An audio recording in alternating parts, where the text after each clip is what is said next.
Oh, hi, is that Laura? Hello. It's Howard here from Camden Town Radio. Hello, nice to speak to you. Hi. Hi, welcome to the show. I believe you come from the folk tradition, is that right? Yes, I do, kind of originally, because I'm from Northumberland. Oh, right, yeah. Yeah, and growing up there, the main music that you can get involved with playing and singing is folk music. So Yes. I got into that from a young age at Rothbury Folk Festival and things like that. Oh, right, and I believe you studied at the University of Newcastle, where you came across traditional folk music, is that right? Yeah, so once I was at university age, I decided to go and study folk music at university. Yeah. And it's a great course there. I mean, there's one in Ireland and there's one in Glasgow, I think, but it's the only one in the UK, or it was. And it's got lots of great folk musicians teaching on it. Yeah. So yeah, I did that, and and I also like to write my own songs, so I've got a bit of freedom to do composition and combine folk with other genres a bit. Yes. Right. Now, am I right that you are a singer, but you also play the cello? Yeah, that's right. I accompany myself with the cello, and I play in a band. My friend Joe Cooper plays the banjo with me, and Josh Wilson, he plays drums. Oh, right. So you're a trio.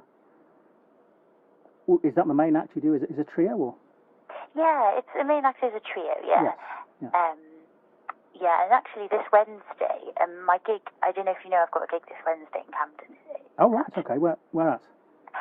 At the Green Note, but this is actually because I'm a cello player as well. So I play with a couple of other bands, and I'm playing with a flautist, a folk flautist called Lauren Eva Ward, and she plays with the guitarist, and then I play with her. But it's mostly instrumentals. Is that under your band name, or what's that? It's not under mine. No, I'm just guesting on it. So right. she's called Lauren Eva Ward. I will sing, I think, one of my own songs. Oh, okay. Yes. Well, yeah, I actually had my EP launch there in 2010. Oh, right, so you've already done that. I've been doing it a long time. Right. Oh, that's good. Do you want to tell us a bit about that?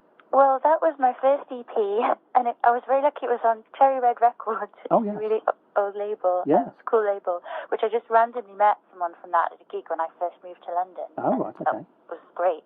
Yeah. And since then, I've had an album in 2015 and then one last year as well, which was called Today's Another Day.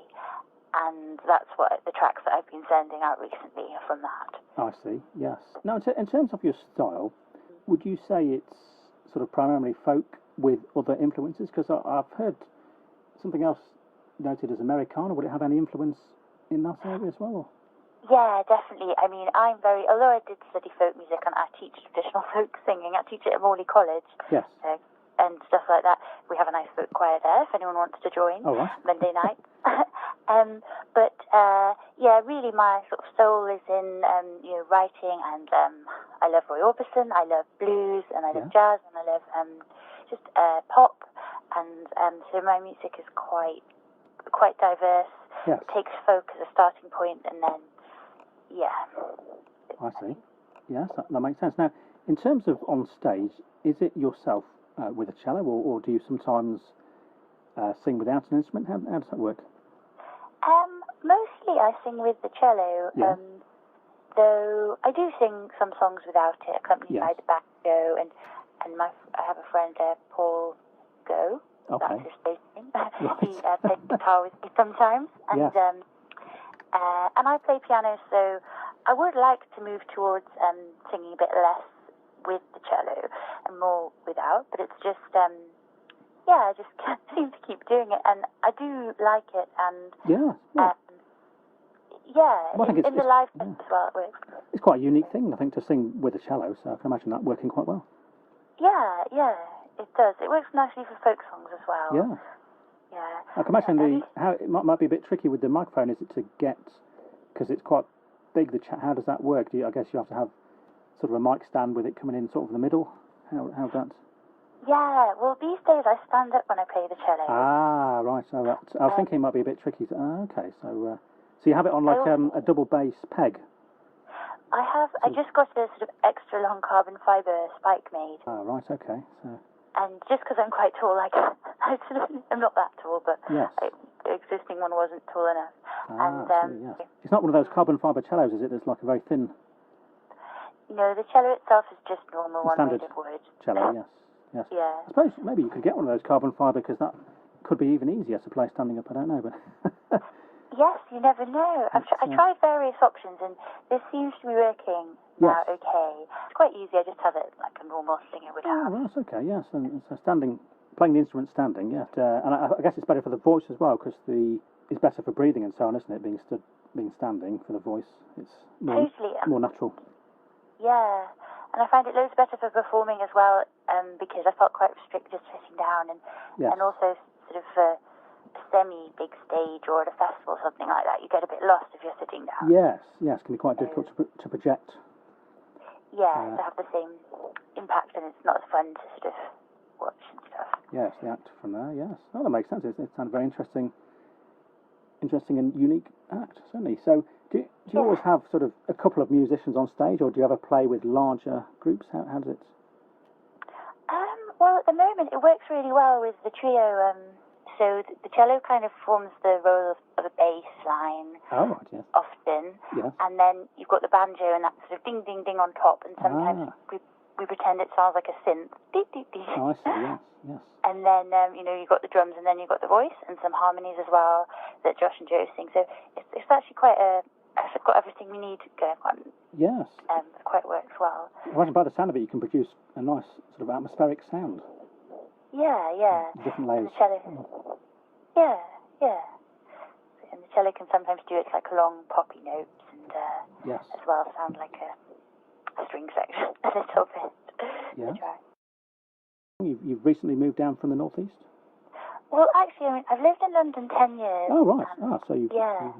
And I lived in Brixton for quite a long time, and then I've lived in Camden for about 3 years now. Ah, right. Okay, so... I still go up to visit, but that was sort of my musical heritage, but then I've been here a while now. Yes. Have you gained a lot from going out to watch other acts? Are you very influenced by what's going on the London gig circuit? I go out a lot, and I really enjoy that, and I love to, meet other people and jam, and a couple of things that I like to go to is the session with the No Frills band at the Windmill in Brixton. Okay, yeah. I sort of got to know them when I was in South London. So that's on the second Sunday of the month. So sometimes I'll go to that jam session, and they're lovely musicians. And then different bands and people that I've met. And then the Lantern Society is a lovely thing. There's always great musicians there. Yeah. It's in Farringdon and Trotwood. It's a folk club there bi-monthly. Yeah. And then Islington Folk Club over the years, I've played a lot of gigs there, and they have a spiritual bar. Oh, yes. Yeah, I've only been once actually because I teach a choir on a Tuesday night and I can't go, but the amazing musicians performing at that open mic and venue all the time, I think. So, yes, it's a popular venue. A few people who've been on the show have spoken highly of the spiritual bar. Okay, now, just in terms of your recordings, you mentioned you worked on an EP recently. Have you any plans for any more recordings soon? Or? I released my last album, Today's Another Day, in June last year, July 2019. Yes. And then I released a folk song cover of a traditional Irish song, My Lag and Love. I released that in December. Okay. And then I just recorded a new song that I've written, and we're sort of mixing it at the moment, so I'm going to release that maybe February, March. Definitely February, March. And then I thought this year I would just record a number of sort of solo folk songs, really, and release them as singles. Yes. That's what I'm going to do, really. Great. But I'm still promoting my previous album. Yes. So. Yes. Yeah, you can get it on Spotify, or quite a few of the tracks will be on SoundCloud. Yes. Well, thanks very much, Laura, for speaking to us today on Camden Town Radio. It's been great to have you on the show. Really interesting to find out about your music and up-and-coming performances. Yes, and we wish you all the best with the show on Wednesday. Thank you very much, and thank you for having me. It's been really nice to talk to you.